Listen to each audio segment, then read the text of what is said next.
Bom dia, nono ano, como estão todos?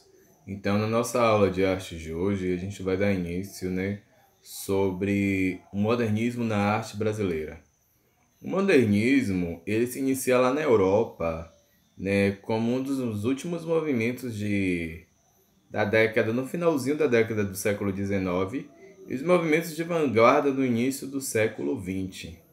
Os movimentos modernistas foram influenciados pelo contexto econômico, político, social e cultural daquela época, Nesse período, a Europa vivia um momento intenso de desenvolvimento industrial caracterizado pelos avanços tecnológicos e pela visão do progresso de desenvolvimento, em massa, né? E pelos ares de modernidade que isso trazia para todo o continente europeu. Os artistas no início do movimento de vanguardas foram influenciados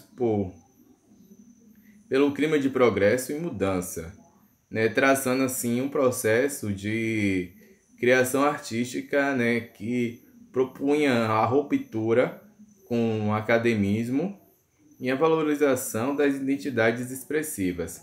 Aqui no Brasil, no início do século XX, foi marcado pela chegada de milhares de imigrantes estrangeiros, italianos, japoneses, e pelo progresso da indústria, As primeiras manifestações artísticas modernistas aconteceram na literatura, com Oswald de Andrade, Mário de Andrade, Menotti del Picasso.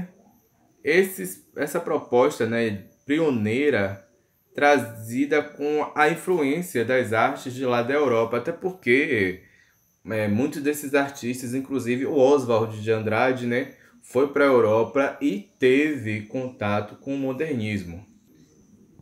E eles traziam, essa carga de influência desses movimentos modernistas europeus, mas é claro, valorizando, as raízes da cultura brasileira.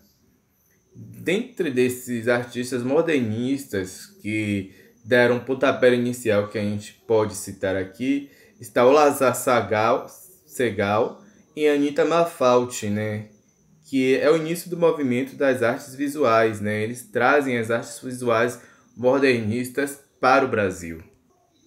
O início do modernismo aqui no Brasil, Desde o romantismo, lá do século XIX, os artistas começaram a mostrar, um posicionamento crítico com relação aos padrões e à estética, às convenções acadêmicas, Iniciou-se a partir daí um movimento por busca de outros sentidos, outras maneiras de fazer arte que não fosse dentro dos padrões acadêmicos e naquela estética certinha a qual se propusia a Academia de Artes e Belas Artes espalhadas pelo mundo aí afora.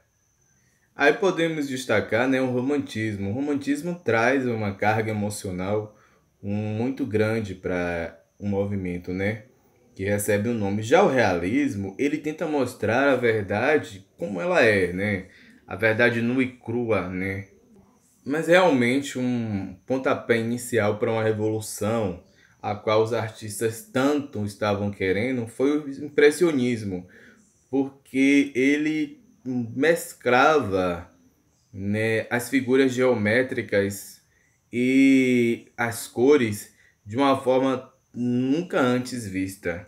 Fora o impressionismo, depois dele veio o expressionismo, o fauvismo, o cubismo e o dadaísmo. Todos esses movimentos de vanguardas pretendiam, romper com a forma, de concepção artística acadêmica. Então, eles tinham que fazer esse rompimento dessa concepção de arte antes tida só pela academia, Então, as vanguardas investiram na pesquisa de elementos, constituintes de artes visuais, como linha, cor, forma, entre outros, valorizando a liberdade de expressão artística.